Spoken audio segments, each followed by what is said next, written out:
Un accueil en héros au Grand Palais du Peuple pour les leaders de la lutte nationale contre le coronavirus. La Chine rend hommage à ceux qui ont contribué à sauver d'innombrables vies, au risque de perdre la leur.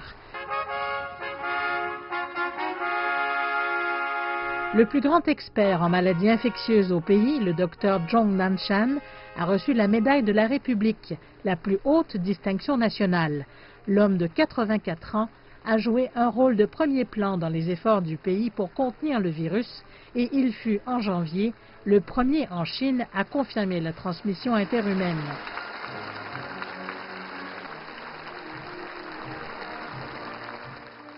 Trois autres professionnels de la santé, Zhang Boli, Zhang Dingyu et Chen Wei, ont reçu le titre honorifique national de héros du peuple pour leur rôle dans le traitement et le développement de vaccins. Lors de la cérémonie, le président Xi a souligné leurs importantes contributions.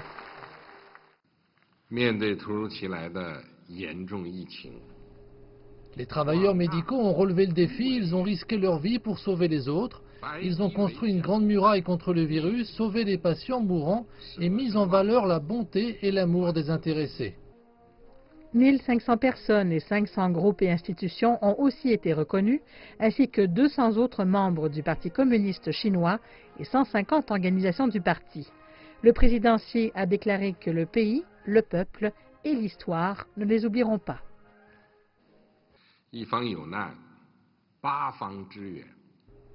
Lorsqu'une catastrophe frappe à un endroit, l'aide vient de tous les milieux.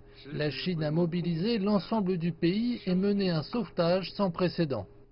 La partie continentale de Chine n'a signalé aucune infection locale depuis plus de 3 semaines. Il y a quelques mois à peine, la scène était radicalement différente. L'épidémie a éclaté à la fin de l'année dernière à Wuhan, dans la province du Hubei. Le président Xi Jinping a ordonné tous les efforts en matière de prévention et de contrôle, affirmant que le gouvernement devait donner la priorité à la santé des gens. Plus de 340 équipes, avec un total de plus de 42 000 médecins provenant de toute la Chine, ont été envoyés au Hubei. En 10 jours environ, 2 hôpitaux temporaires, le Lishanshan et Huoshanshan, ont été achevés. D'autres hôpitaux temporaires ont été convertis à partir de stades et de centres d'exposition. D'autres villes et provinces ont offert une aide au Hubei. Pour freiner la propagation du virus, Wuhan a été mis en confinement le 23 janvier. La décision est venue directement du président Xi Jinping, qui a déclaré que des restrictions efficaces étaient nécessaires pour contrôler le trafic à l'intérieur et à l'extérieur de la ville.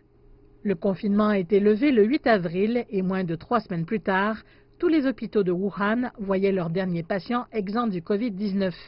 Le président Xi a déclaré que les progrès dépendaient de la priorité accordée au bien-être des gens dans l'élaboration de politiques.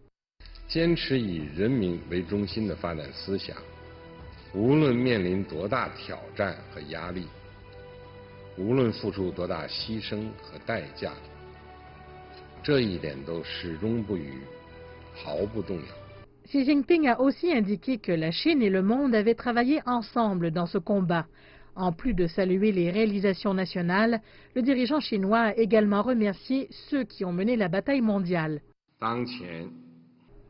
Actuellement, la pandémie fait toujours rage dans le monde entier. Les Chinois peuvent comprendre et se rapporter aux difficultés apportées par le Covid-19.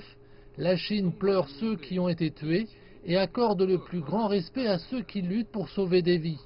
La Chine offre un soutien moral à ceux qui sont infectés et qui reçoivent un traitement.